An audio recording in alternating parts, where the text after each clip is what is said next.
بیٹا اس slides کے اندر جو ہے ہم یہ سیکھ رہے ہیں کہ سر سید احمد خان نے جو ہے مسلمانوں کے لیے سوشل اینڈ پولیٹیکل سروسز کیا تھی.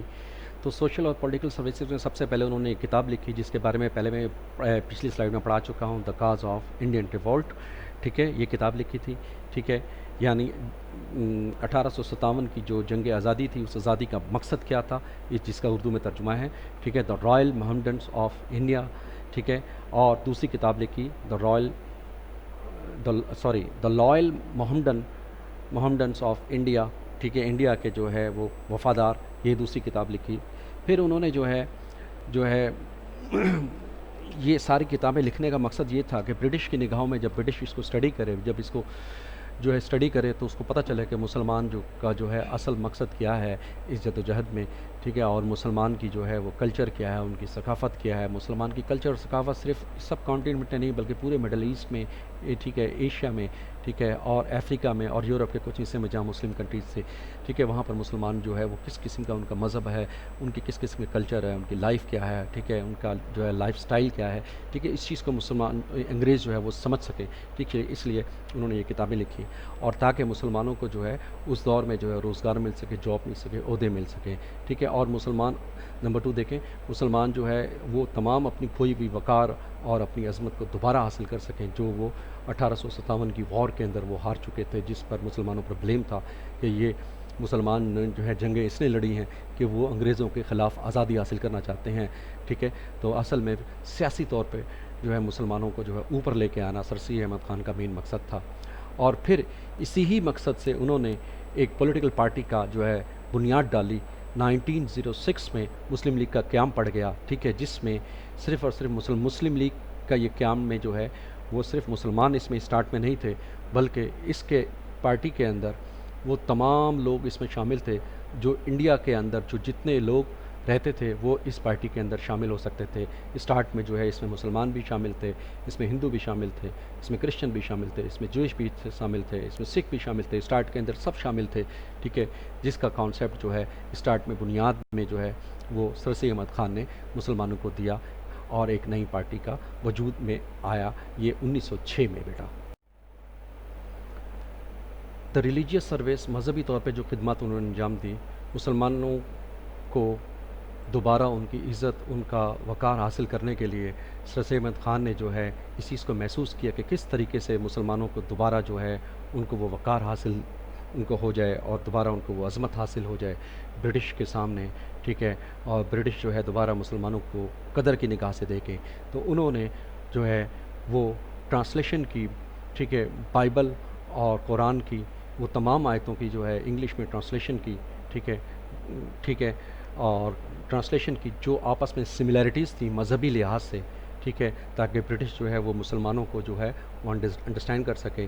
ٹھیک ہے، اور صرف جو ہے وہ 99% جو ہے اس چیز کو وہ انڈرسٹینڈ کر سکے، کیونکہ بائبل اور برٹش یہ جو قرآن کی جو ہے بہت ساری آیتیں جو ہیں وہ آپس میں ملتی جلتی ہیں، کیونکہ بائبل بھی جو ہے وہ بھی ہماری کتاب ہے اور قرآن بھی ہماری کتاب ہے.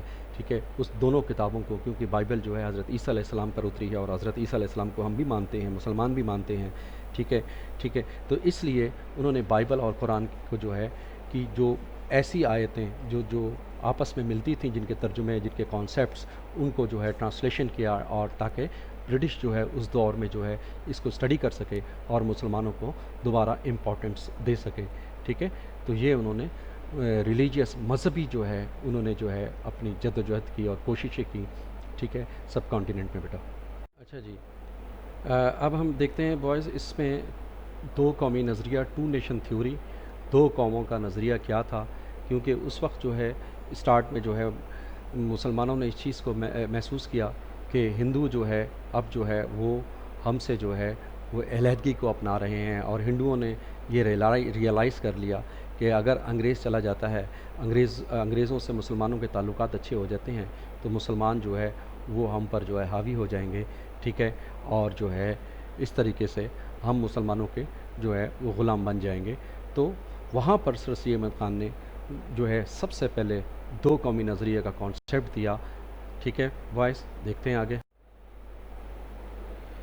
اس سلائیڈ کے اندر جو ہے سب سے پہلے جو ہے دو قومی کا نظریہ یاد رکھیے گا جو ہے اس کی بنیاد سب سے پہلے جو کانسیپٹ دیا تھا ٹو نیشن تھیوری کا، دو قومی نظریہ کا، وہ سر سید احمد خان نے دیا تھا، کیونکہ سر سید احمد خان نے اس چیز کو محسوس کیا کہ اگر برٹش چلا جاتا ہے، ٹھیک ہے، اس سب کانٹیننٹ سے، تو ہندو جو اکثریت میں زیادہ ہیں تو وہ جو ہے وہ مسلمانوں کے آقا بن جائیں گے۔